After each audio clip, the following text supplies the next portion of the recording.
Saudações rubro-negras, Vinícius Gaspar aqui, Flamengo em 10, as 10 notícias mais importantes do dia em apenas 10 minutos. Tem bastante coisa interessante nesse vídeo, tem o Flamengo fechando contrato com um atacante com multa rescisória de 50 milhões de euros.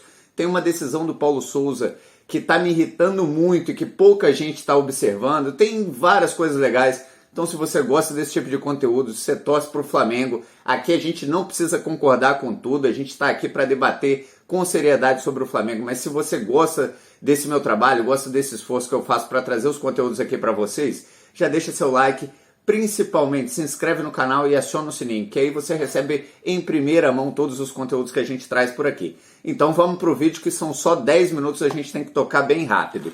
Primeira notícia, mas não menos importante: Flamengo venceu por 2-1 ontem o Sporting Cristal pela sexta rodada da fase de grupos da Copa Libertadores, sexta e última rodada dessa fase. Lembrando que sexta-feira a gente tem o sorteio para a definição dos adversários das oitavas de final da competição e conseguiu a sua segunda maior campanha histórica, igualando o seu recorde em número de pontos, 16 pontos em 18 possíveis, como fez em 1984 e também em 2007. Mas no início você falou que é a segunda maior campanha. Sim, por causa do saldo de gols. Em 1984, o Flamengo conseguiu 13 de saldo. Esse ano, o Flamengo conseguiu 9 de saldo. E em 2007, conseguiu 6 gols de saldo. E aí, conseguindo então a sua segunda maior campanha histórica, mas igualando em número de pontos aí com os outros dois anos, 2007 e 1984. O que a gente espera é que o resultado final seja diferente desses outros dois anos que não foi campeão. Bom, segunda notícia também bem importante: o Paulo Souza fez certo escalando os titulares pendurados.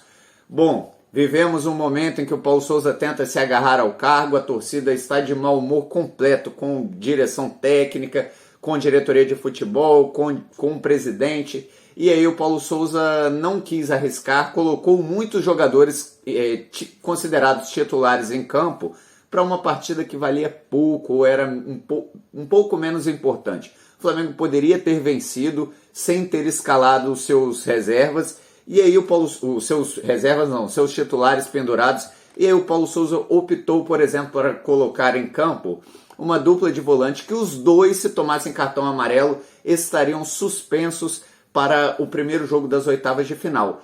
E o que aconteceu foi que o João Gomes, talvez o nosso volante mais importante no momento, está suspenso para o primeiro jogo das oitavas de final. E aí, você acha que ele acertou colocando? Para mim, ele só colocou essa dupla de volantes porque ele imaginava que precisava ganhar para dar satisfação à torcida. Não existia justificativa técnica do ponto de vista de estratégia na competição para garantir para que o Flamengo colocasse os dois jogadores que estavam pendurados quando o Flamengo já estava classificado em primeiro no grupo, quando o Flamengo poderia sim muito bem vencer o Sporting Cristal, que era um adversário bem acessível, sem ter esses atletas em campo. Então, para mim, foi um risco que se assumiu para agradar a torcida, e agora o João Gomes está fora do primeiro jogo das oitavas de final da Libertadores, que não existe garantia de ser jogo fácil. Pode sim, e tem muitos times fortes ficando na segunda posição do grupo. A gente pode, por exemplo, ter um clássico contra o Corinthians, que provavelmente vai se classificar em segundo e que hoje é o líder do Campeonato Brasileiro. Ah, Vinícius, mas o Flamengo tem um elenco melhor que o Corinthians. Sim, é verdade, mas a gente vai correr um risco de ter um clássico nacional aí e jogando a primeira partida sem o João Gomes, que hoje é o nosso principal volante. Bom, além disso, é preciso alertar outras coisas, né? O Andreas Pereira, por exemplo, que também estava suspenso, ele já não estará mais no Flamengo, muito provavelmente no dia do primeiro jogo da fase de oitavas de final da Libertadores. Então, para mim, quem deveria ter ido a campo era o Andreas Pereira e o Daniel Cabral, um jovem, para a gente ver dentro de campo. Vamos seguir em frente. Quarta notícia. Quarta? Já não. Terceira notícia. Apesar de todo o esforço de colocar os jogadores aí pendurados dentro de campo, o Flamengo deve sim ficar em terceiro lugar. O River Plate deve conseguir vencer o Aliança Lima dentro de casa e tirar o saldo de gols. Se o River Plate fizer mais de 2 gols de saldo nessa partida, já vai ficar à frente do Flamengo. O Flamengo nem vai ter conseguido atingir o Palmeiras lá para ficar em primeiro, isso para mim já estava muito claro, e nem vai conseguir, mesmo usando boa parte desses jogadores pendurados, manter a segunda posição. O Flamengo deve ir para terceiro e aí, se enfrentar River ou Palmeiras, vai decidir a segunda partida na fase final fora de casa. Primeiro jogo no Maracanã, por exemplo, se pegar o River, segundo jogo no estádio do time argentino. Então ficou claro que essa não foi uma boa estratégia, pelo menos para mim. Bom, quinta notícia, o que o Paulo Souza... Aí é uma pergunta que eu quero a resposta de vocês aqui nos comentários. O que o Paulo Souza está fazendo com o Hugo é o certo? Porque a gente criticar o Hugo, parece que todo mundo já entendeu que o Hugo não tem condição hoje de ser titular do Flamengo. A gente está vendo vaias a ele ao Maracanã, mas eu quero convidar você, rubro-negro, a observar essa questão por um outro ponto. O Paulo Souza está sendo justo com o Hugo, colocando ele dentro de campo. O Hugo é um jovem goleiro, jovem que tem potencial, que a gente já viu clubes europeus interessados. E mesmo com toda a pressão, com a sequência de falhas, é claro que o garoto não está bem emocionalmente, é claro que ele não tem condição hoje de agarrar, ser o goleiro titular, e o Paulo Souza insiste com ele. Isso é justo também? Não seria melhor para a carreira do Hugo, para o Flamengo, preservar o ativo que o Hugo é, que o Hugo ficasse um tempo na reserva, recuperasse confiança e de repente outro goleiro assumisse? Vinícius... Mas que outro goleiro? Como assim outro goleiro? Bom, o Flamengo tem no banco lá hoje. Aí você pode falar, o Diego Alves está machucado, o Santos está machucado. Mas o Flamengo tem o Matheus Cunha. Matheus Cunha que já jogou como titular do Flamengo, já jogou aí no time principal e que é um goleiro de 20 para 21 anos. Então, quer dizer, é um goleiro que, se ele não tem condição de entrar em nenhuma partida, mesmo essa que o Flamengo já estava classificado, então ele não tem condição de ser titular do time do Flamengo. Então essa é uma questão que precisa ser tratada. Na minha opinião, o Paulo Souza não está sendo justo com a carreira do Hugo. O Hugo deveria ser preservado, entrar um outro goleiro nesse momento, para que ele não fique estigmatizado pela torcida como um goleiro ruim, como um frangueiro, não só pela torcida, pelo mercado também. Então é preciso analisar isso daí. Eu quero a opinião de vocês. O Paulo Souza está sendo justo com o Hugo? Não era melhor o Hugo ficar no banco agora e a gente usar um outro goleiro, de repente o Matheus Cunha, testar aí uma outra opção? Fica aí o questionamento para vocês. Eu quero a participação de vocês aqui no comentário. Bom, quinta notícia, Gabigol meia. Isso daí é uma outra coisa que está me incomodando um pouco. Quer dizer que ele está jogando mal? Não, o Gabigol não está jogando mal. Mas uma das características mais importantes do Gabigol já está no nome dele. É fazer o gol, e ele está ficando muito distante da área. O Pedro está usufruindo disso, fez gol nos últimos 5 jogos, perfeito, isso está muito bom. Agora também deixar o Gabigol tão distante da área é perder um poder de letalidade que ele tem. Não é fácil achar jogador no mercado que faz mais de 30 gols por temporada. O Gabigol é esse jogador. Agora, se ele ficar muito distante da área, isso vai complicar esses números. Eu acho que ele pode fazer sim esse serviço de meia, ele pode ser um elemento surpresa. Agora, a partir do momento que ele vira só meia, aí ele deixa de ser essa surpresa e passa a ser uma constante e não fazer gol, aí a gente achar isso natural. O Gabigol, para mim, tem que ficar mais tempo próximo da área, não só ficar fora da área lá atuando como meia. É a minha opinião.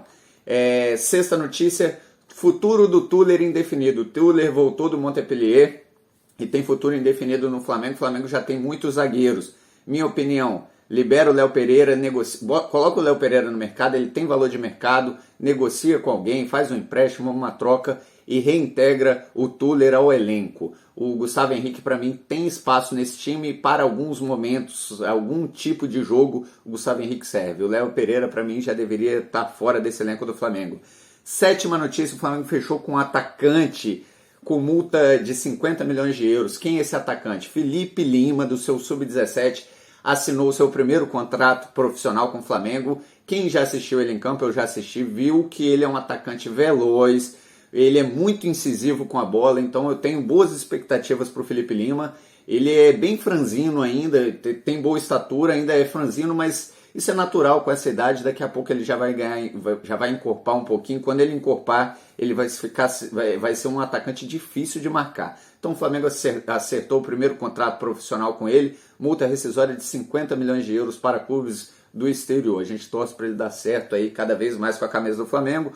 Oitava notícia, levar o jogo da 12ª rodada, alguns empresários ofereceram ao Flamengo essa possibilidade para a Arena da Amazônia, o jogo é contra o Cuiabá. Bom, eu sou amplamente a favor do Flamengo jogar em todos os cantos desse Brasil, já que tem torcida no Brasil inteiro. A única coisa que o Flamengo tem que levar em consideração é a sua logística. Olhar se essa semana é possível o Flamengo fazer uma viagem mais longa um pouquinho para jogar dentro de casa lá na Arena da Amazônia. Você é do Norte, e aí, você iria nesse jogo? Deixa aqui também nos comentários, você que é torcedor do Norte e que está aqui no canal, deixa aí a sua opinião. Bom, então acho que tem que ficar atento a essa questão logística, mas eu acho que é sempre bom o Flamengo jogar nos mais diferentes cantos do país. Nona notícia, Juninho dificultou a vinda do Thiago Mendes, porque ele era diretor de futebol lá do Lyon, naquele momento em que o Flamengo tentou a contratação dele lá no início do ano. Bom, isso só mostra que o Juninho não foi profissional, porque um profissional, diretor executivo de um time de futebol, não tem que ficar pensando na rivalidade dele do Brasil, do Flamengo, de ir para o rival do clube que ele torce ou ama lá, que é o Vasco. Bom, isso só mostra um pouco do que é esse Juninho pernambucano aí, que a gente já conhece, e também mostra que como o futebol ainda está marcado por essas coisinhas, essas picuinhas pequenas. Bom, vamos ver agora se o Thiago Mendes fecha, o Juninho pernambucano já está fora do Lyon e pode ser que isso aconteça. 10ª notícia, Leonardo no Flamengo. Muita gente falando do Leonardo para o cargo de futebol. Eu não sou a favor, o Leonardo não foi bem nenhuma das vezes que exerceu essa função de diretor executivo. Não foi bem como treinador também, não teria garantia nenhuma de que ele chegaria no Flamengo e fosse arrebentar aqui. Então, para mim, o Flamengo precisa sim de um outro diretor de futebol, mas um cara com mais experiência, um cara com mais resultados, uma garantia maior de que vá chegar nesse ambiente turbulento do futebol do Flamengo e colocar as coisas em ordem. Bom, esse foi o vídeo agora, espero que vocês tenham gostado. Gostou? Deixa seu like, se inscreve no canal, aciona o sininho, que aí você recebe o conteúdo, todo o conteúdo que a gente lança recebe em primeira mão. Mengo é paixão, valeu!